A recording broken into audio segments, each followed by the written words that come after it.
Mga bossing, magandang umaga. It's another day, another vlog na naman po dito sa FCK TV. Nasa kalsada na naman po tayo at pabalik ng Bacolod City. Pintuhan tayo tungkol sa first 1 month and more than 1,000 kilometers experience ko with my 2024 Suzuki Espresso. A little bit of disclaimer lang po, not a Suzuki employee, neither am I a fan of Suzuki, the brand itself. Actually, for the longest time, I've been a fan, proud owner of Mitsubishi vehicles. The very first one we had was the Mitsubishi L200, which was a 1995 model. And then we've also owned some of the Mitsubishi Lancer, mga pizza pies. Diba? Yung tatang na pizza pie because of the headlight na parang pizza sa likod. I've also driven Hondas, Toyota, ganyan. So I've never really been familiar sa mga products and services ni Suzuki. Backstory, we got our Suzuki Espresso AGS back in September 5. Today is when it turns 1 month with us. So this video, ang kilometer reading namin is 1,845 na. We've done our first PMS with the Suzuki Sakura Auto World in Dumaguete City. It's on a previous video. Very amazing experience sa kanilang service. Releasing ng unit, walang problema. Yung mga agents, napakadaling kausap. Yung mga staff na very approachable if you have any questions with them. It's been a really amazing experience with them. So for sure, may magtatanong kung meron namang na-upgrade dito sa aming 2024 Suzuki Espresso AGS.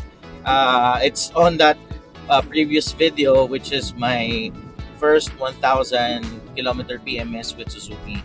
So check nyo na lang yung video na yun.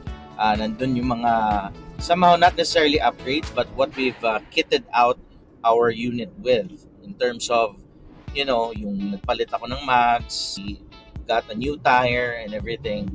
So this is sort of like my opinion video as an owner of this Suzuki Espresso. And hindi ako fanatic ng Suzuki.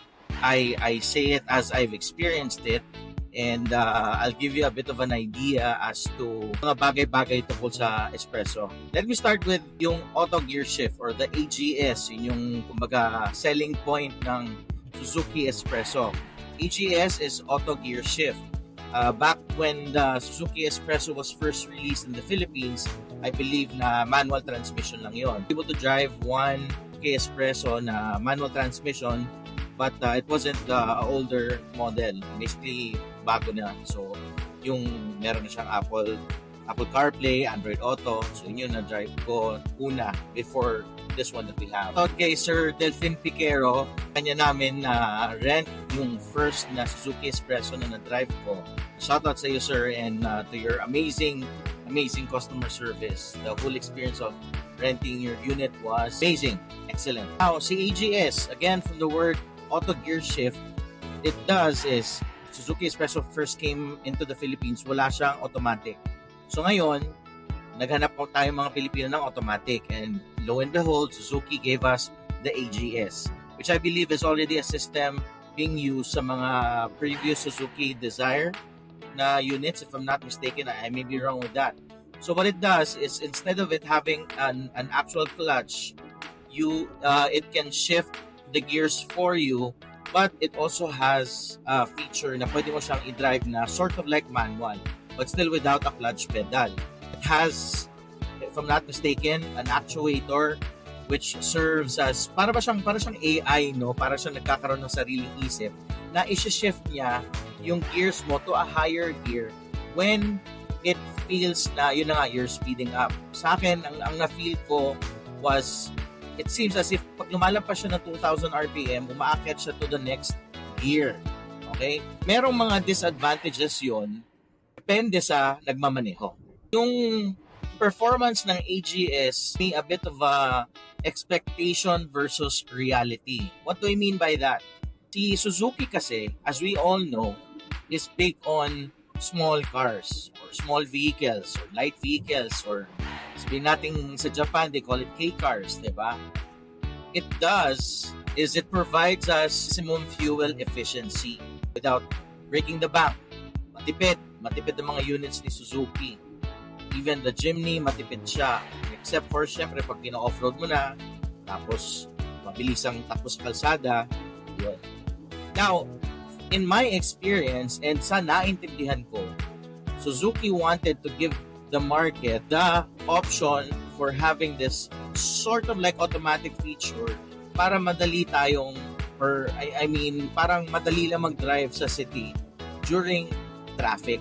Then of course, pag gusto na natin lumabas sa highway, we do have the manual feature. So, dito papasok yung expectation versus reality na sinasabi ko. Marami kasi mga owners or mga first-time owners or siguro, I think meron din yung mga different car brand owners tapos nakapag-drive sila ngayon ng Suzuki Espresso. For them, mahina si Suzuki Espresso. It's kind of like true. AGS ang pagbabasihan natin. I think what makes it wrong is because si AGS was built to give us that feature na yun na nga, makapag-city drive tayo nang hindi nahihirapan.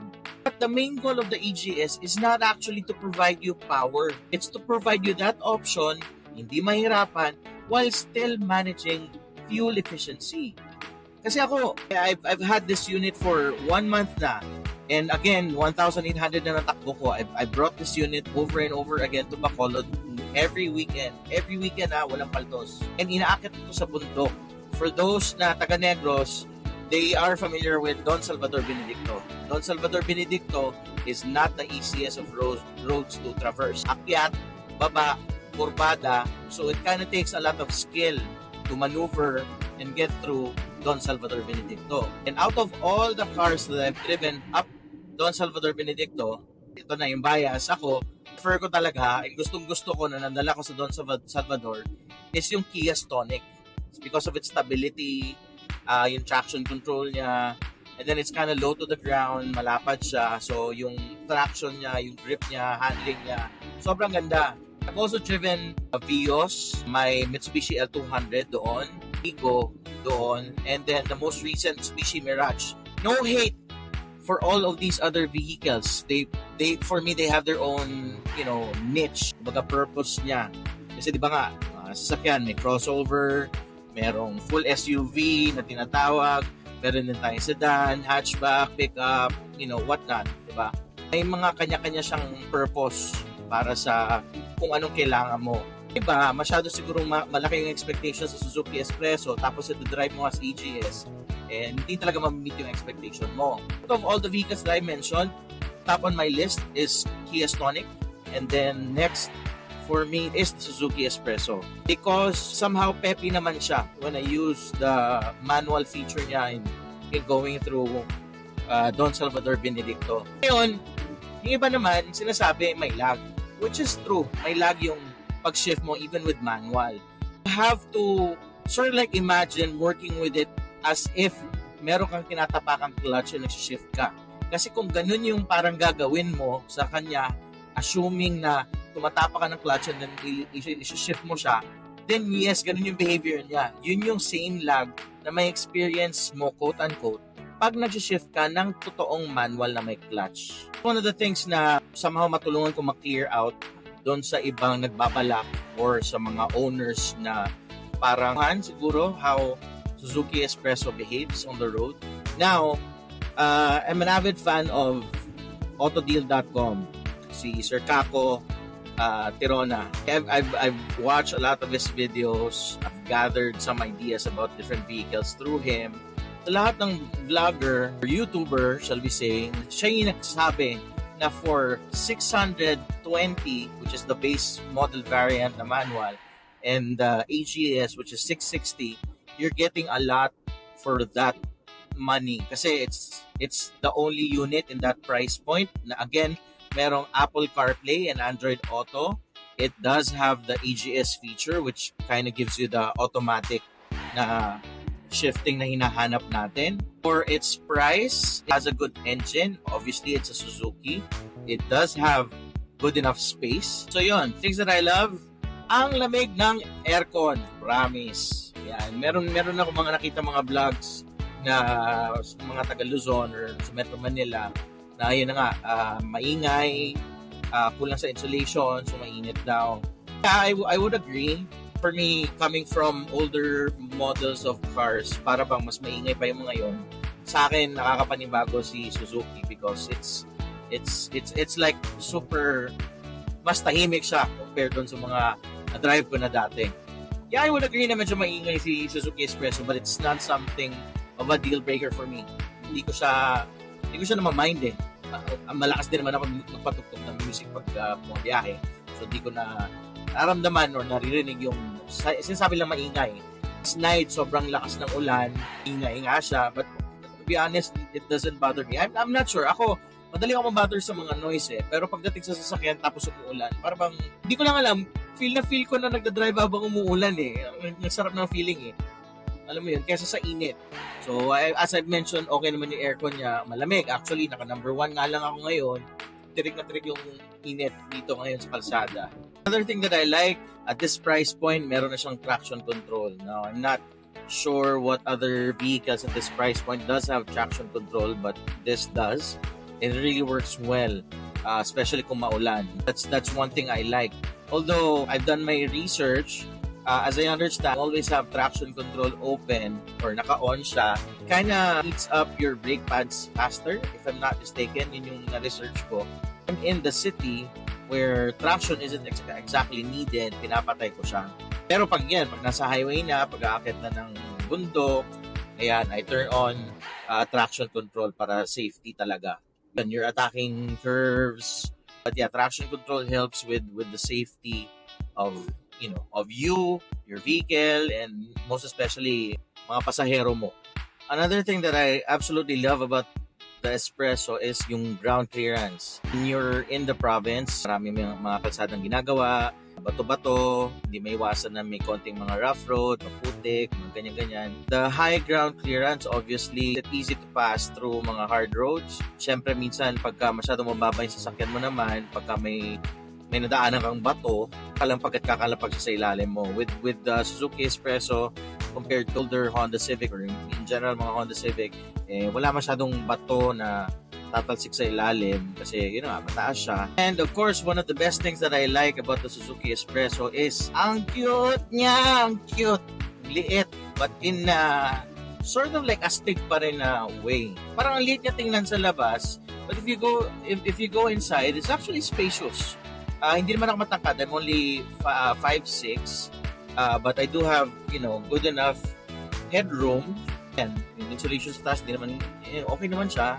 Wala, I know na wala siyang insulation masyado, but hindi naman siya ganun kainit. So, for me, okay lang talaga.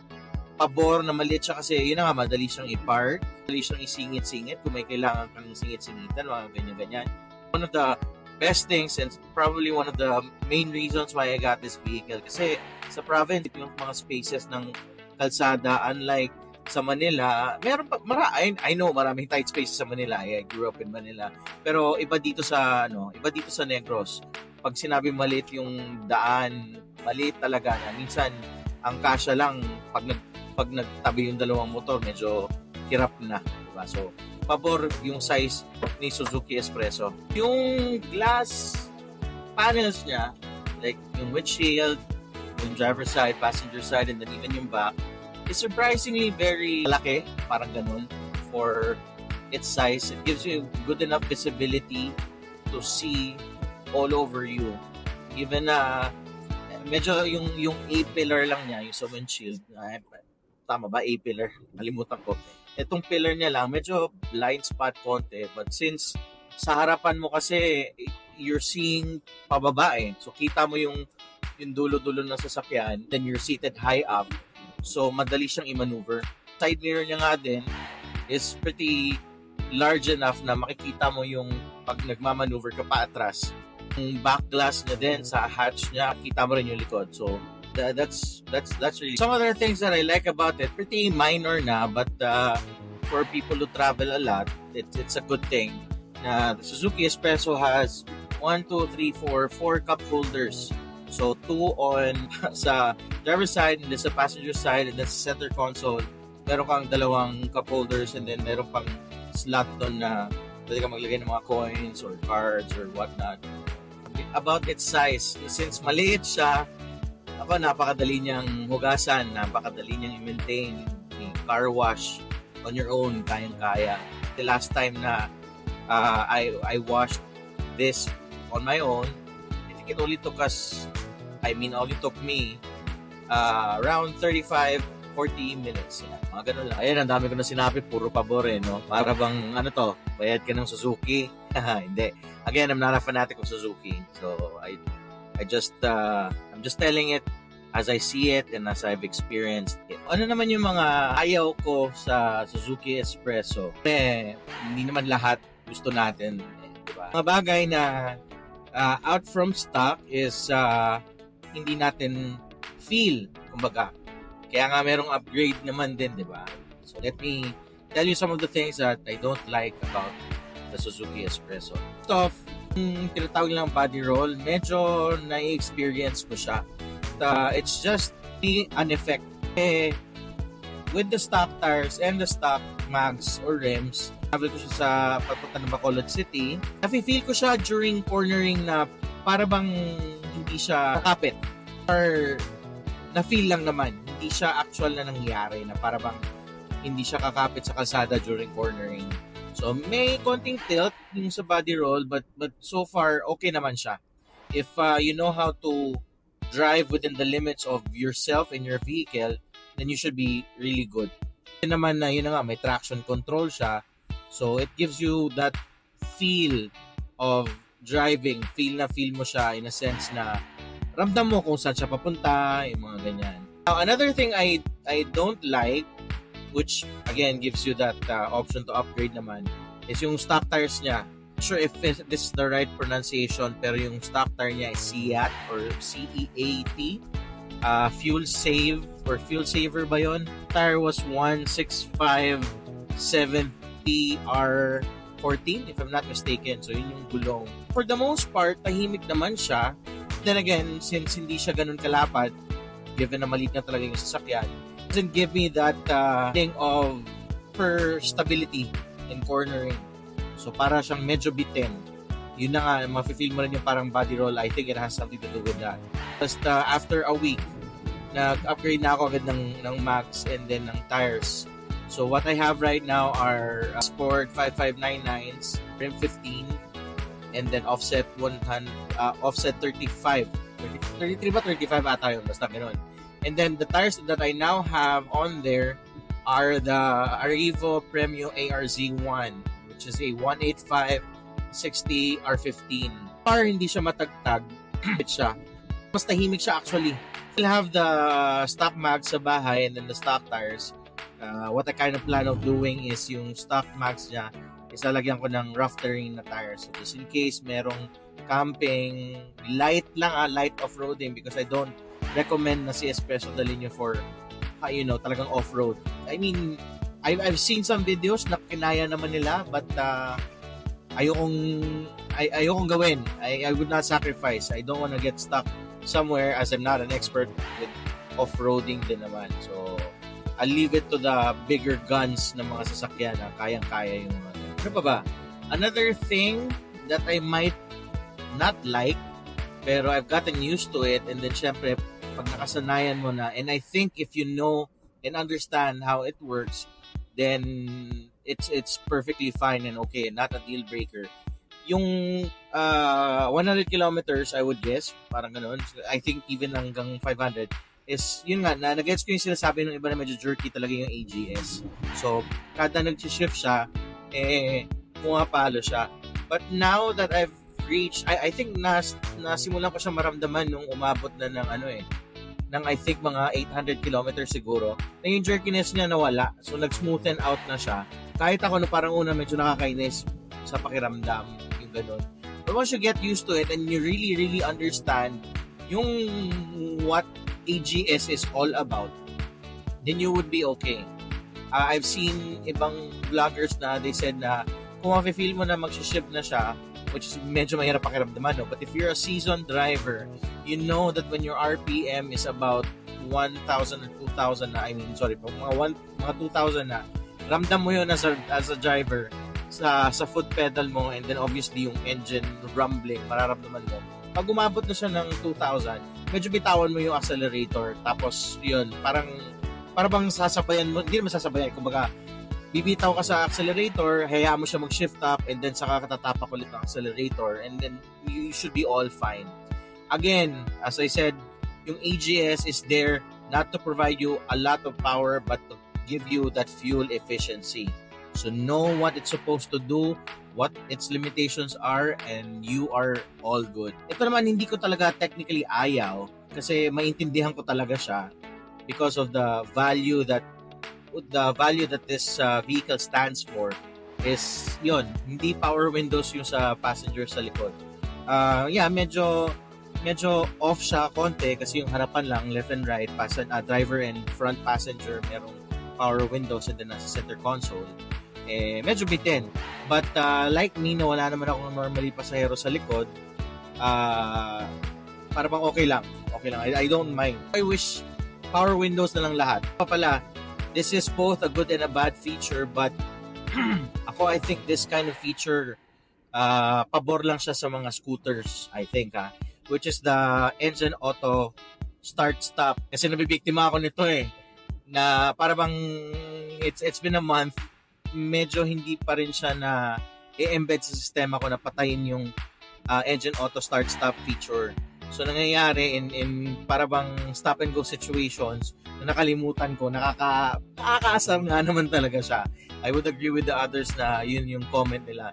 Nakakaasar siya kasi na unlike sa scooters na pagpiga mo konti ng accelerator, talagang as in pwede nang umandar diretso yung sasakyan mo With the engine auto start-stop nitong Suzuki Spresso, it does take a couple more seconds than what the scooter would. So medyo may stuck ka talaga. Para bang abot ka sa punto na yung feeling mo nakakahiya kasi may mga sasakyan sa likod mo na gusto nang umabante. Lalo na kunwari kung ikaw yung nasa pinaka intersection.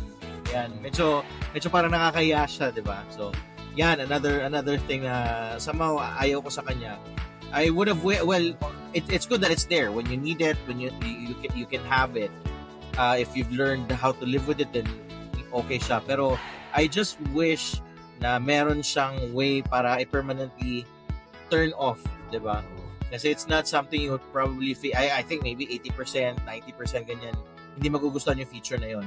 Ako pa naman yung the type of person na I love features and mga technological advancements na nilalagay sa mga vehicles nowadays, and I think this is something na para sa akin hindi siya maganda actually, sa totoo lang. Ayun, pero siguro ito nitpicking na lang. Isa sa mga ayaw ko sa kanya, which is pinalitan ko rin kaagad, is yung busina niya kasi ang hina ang cute. But set natin yung expectations natin. This is a really small vehicle. So, kumaga bagay lang yung busina niya. But, ayun, I decided na palitan din naman siya. So, that has been resolved para mas dinig ka naman sa kalsada. Not that you want to piss people off, but since I travel a lot and then highways takes 3 to 4 hours minsan, it's helpful na from malayo pa lang dinig na yung busina mo. Yung tipong tulad ngayon, may aso na parang alanganin kung aabante siya o hindi. So baka masagasaan or mapatay ko yung aso or pa-aksidente ako through baka mawala ng control, diba? So it's good na malakas yung busina mo in cases like that para talagang medyo ma-alert naman ng konti yung aso for the animal safety and then of course safety mo rin. So yeah, I think that's about it. That's all I have to say for my 1 month of owning and daily driving the Suzuki Spresso AGS. Again, value for money nandun, spacious enough for what I need, maybe for a lot of others that are starting as well with driving. So starting a family, kailangan nila ng sasakyan. I would say this is the perfect vehicle for you. It has good enough storage for long travels, ground clearance, cold aircon, Apple CarPlay and Android Auto is there already. What's more to say? Fuel efficient, nandun na siya talaga lahat. So for me, napaka minor lang ng mga bagay na hindi ko gusto sa kanya, and those can be upgraded. So ayun, salamat ulit guys for watching this video, and I hope may natutunan kayo today with my vlog tungkol sa experience ko being a new Suzuki Espresso owner. And I hope you click that subscribe button so I can make more videos for you guys, more informational videos. Watch out for the next vlog. And ingat kayo, ride safe, drive safe, and God bless.